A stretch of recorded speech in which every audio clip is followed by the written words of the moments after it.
In this video, we'll discuss about curve fitting and how curve fitting is done by least square fitting method, and about Ohm's law to calculate R and Hooke's law to calculate spring constant by using least square fitting method using Scilab program.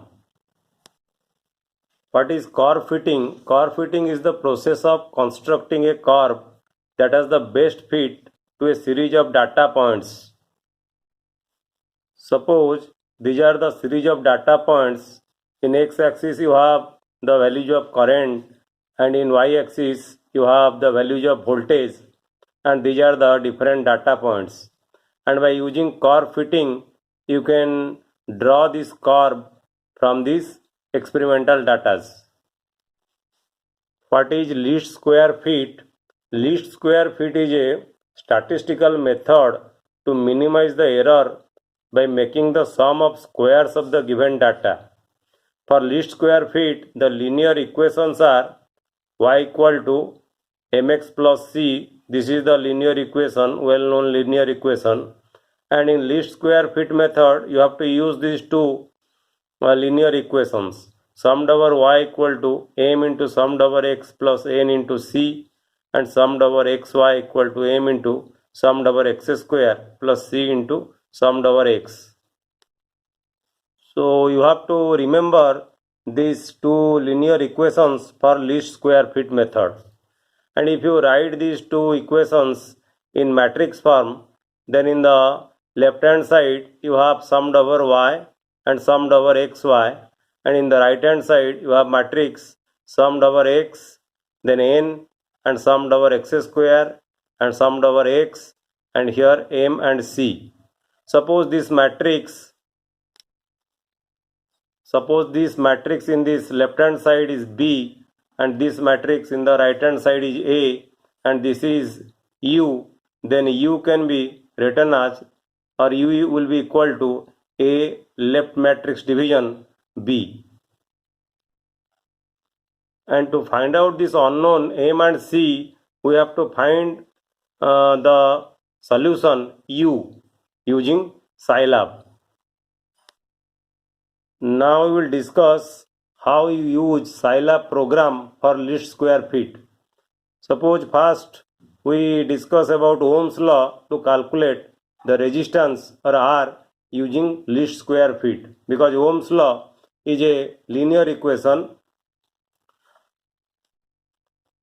In this table I have written the experimental data from Ohm's law. This is the voltage value in volt, potential in volt, and this is the current in milliampere. So you can write in the psi note, you have to write first the x variable, that is the voltage I have taken here as the x variable, and the current I have taken here as the y variable. So these are the x variable and these are the y variable.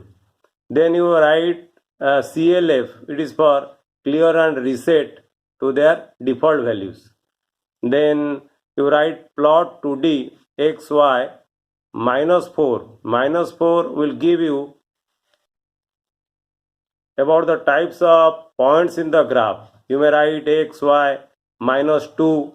If you write minus 2, you will find different type of points. And plot 2D, it is a inbuilt function in Scilab to plot 2D graph. And n equal to length x, that means length of the x variable. N is the length for the x variable. That means we have to define these quantities. In the matrix, we have to define these quantities. First we define n, that is the length of the x variable. Then summation for x, summed over x, we write it Sx, that is sum x. We define sum x as Sx. Similarly, we define sum y, that is the Sy. Similarly, sum x square, we define sum x square as sum x asterisk x. Similarly, we define sum xy, we define it as sum x asterisk y, like this. So you have to define these functions in and write it in the synode. That is n is equal to length x, then sx, that is the sum x, sy is the sum y, then sx square, that is sum x asterisk x, then xy, that is sum x asterisk y, that means product of x and y. And here you see, to define a, you have to take sx and n and sx square and x.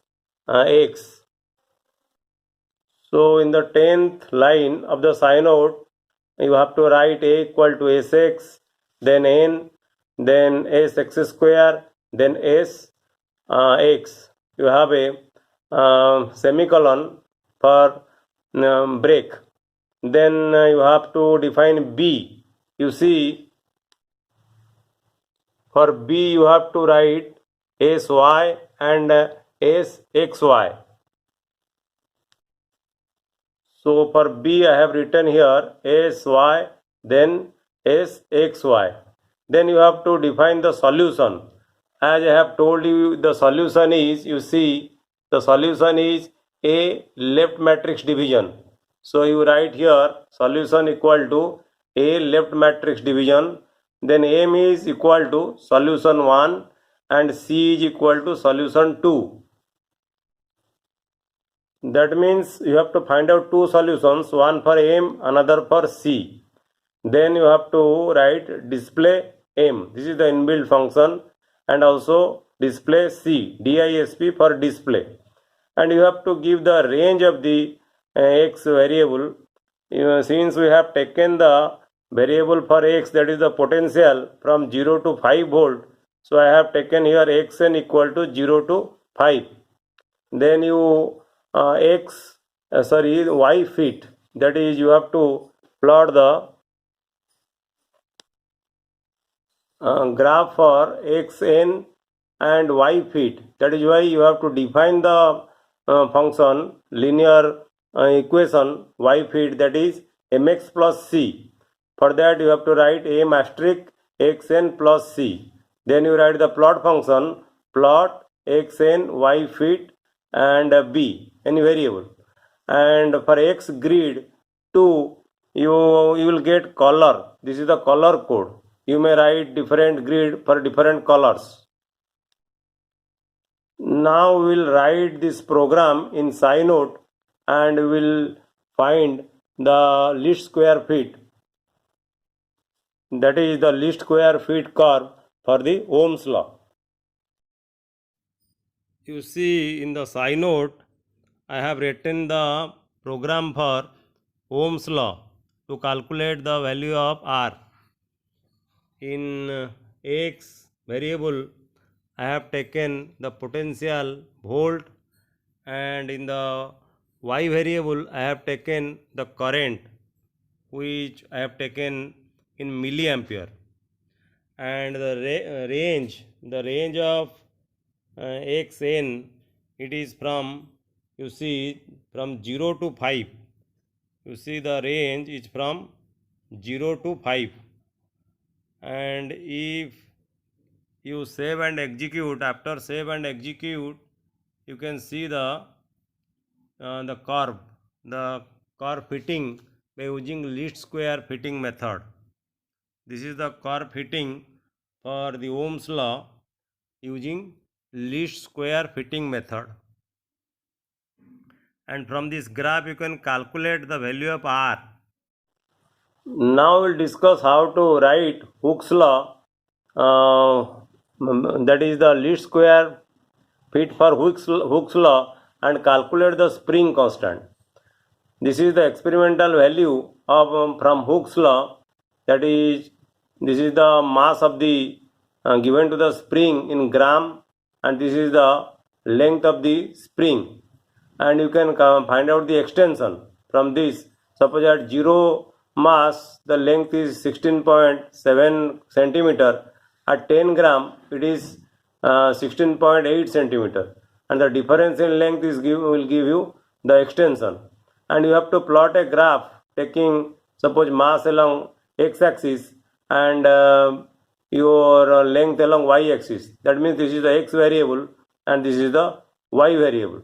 And taking these different data from the experiment, we will find the we will now do the curve fitting. We will do the curve fitting using least square fitting method.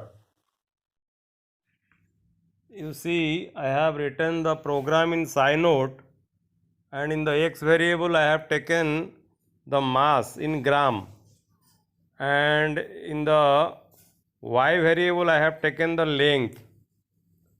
You see in the program, and the xn value, the range of values I have taken here from 0 to 60. I have taken here from 0 to 60. You can see it. And if you plot the graph after save and execute, you will see the graph in the graphic window. This is the curve fitting using least square fit for Hooke's law. And from this graph you can calculate the value of the spring constant. You see, from this graph you can calculate the value of the spring constant. Then what is goodness of fit? A statistical model describes how well it fits a set of observations. Measures of goodness of fit gives the discrepancy between observed value and expected value. And from the goodness of fit you can find out the standard constant deviation, how the values you obtain from Ohm's law and your Hooke's law varies from standard constant values.